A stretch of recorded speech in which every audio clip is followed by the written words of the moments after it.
नीतीश जी ने परसों एक बयान दिया है कि जहरीला शराब नहीं पीना चाहिए और अगर आप पीजिएगा तो चले जाइएगा।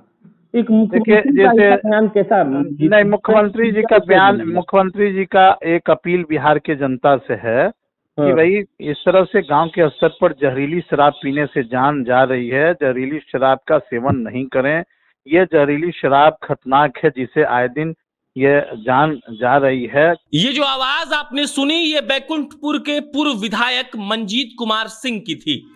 मंजीत सिंह को हमने फोन किया था ये पूछने के लिए कि आखिर गोपालगंज में जो 20 लोग जहरीली शराब पीने के कारण चले गए, नीतीश जी की भाषा में उन पर कोई कार्रवाई, जो शराब प्रोवाइड किया था उनको, क्या उन पर कोई कार्रवाई हुई? और मंजीत सिंह ने साफ साफ कह दिया कि नीतीश कुमार ने चले जाइएगा इसलिए नहीं कहा था कि कोई गलत मतलब निकाला जाए, बल्कि इसलिए कहा था कि शराब पीनी बुरी बात है।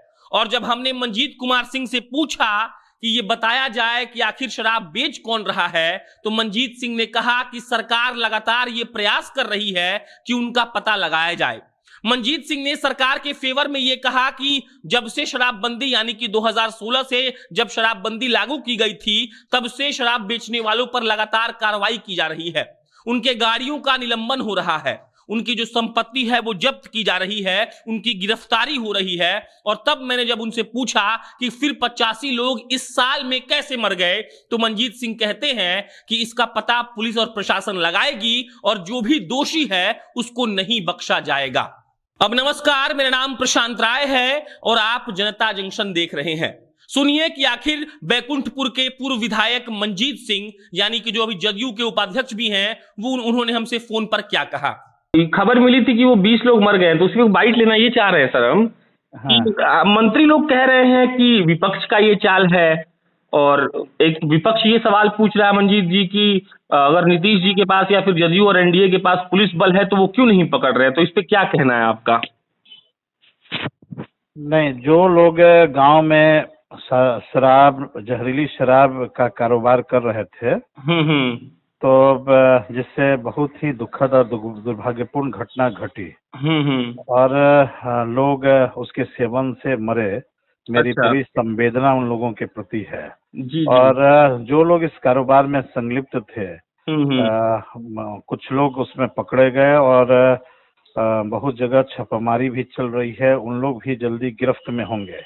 और इसमें कहीं प्रशासन के स्थानीय पदाधिकारी दोषी थे तो कल उनको निलंबित भी किया गया है। जी। और उन पर और ठोस कार्रवाई भी सरकार के स्तर से होगी, इसमें कोई दो राय नहीं है कि शराब बेचने वाले हों या इसमें कहीं प्रशासनिक चूक हुई हो, तो यह सरकार हमारी किसी को बचाने वाली नहीं है। मंजीत जी, एक सवाल ये है कि 2021 में अब तक 85 लोग मर चुके हैं जहरीला शराब पीने से, और नीतीश जी ने बहुत मतलब शानो शौकत से हमेशा ये कहा है कि शराबबंदी हम इसलिए कर रहे हैं ताकि बिहार सुरक्षित हो जाए, तो ये कैसी सुरक्षा है मंजीत जी की 85 लोग एक साल पूरा भी नहीं हुआ और मर गए शराब से? देखिए, सरकार ने इसके लिए तो ठोस कानून भी बनाए हैं, और जो लोग शराब के कारोबार करते हैं उसमें गिरफ्तारी भी होती है, गाड़ी जब्ती भी होती है, गाड़ी की नीलामी भी होती है, घर जब्त किए जाते हैं।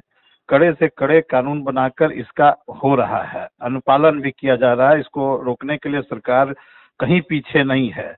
हम जनता से भी अपील आपके माध्यम से करना चाहते हैं कि जो भी गांव के स्तर पर इस तरह के कारोबार में लुक छुप के लोग लगे हैं जिससे लोगों की जान जा रही है, लोग भी आगे आएं, लोग भी ऊपर उठें, और निश्चित रूप से प्रशासनिक स्तर पर, हम राजनीतिक करने वाले के लोगों के स्तर पर इसकी सूचना दे। मैं हरदम लोगों से अपील करता हूं कि कहीं पुलिस अगर नहीं सुन रही है तो हमको आप बताइए, हम लोग एक प्रतिनिधि के नाते अपनी अहम भूमिका इसमें निर्वाह करेंगे और सरकार के बनाए गए कानून को ठोस रूप से पालन हो, इस दिशा में जनप्रतिनिधि का भी दायित्व बनता है, उससे हम लोग अलग नहीं हैं।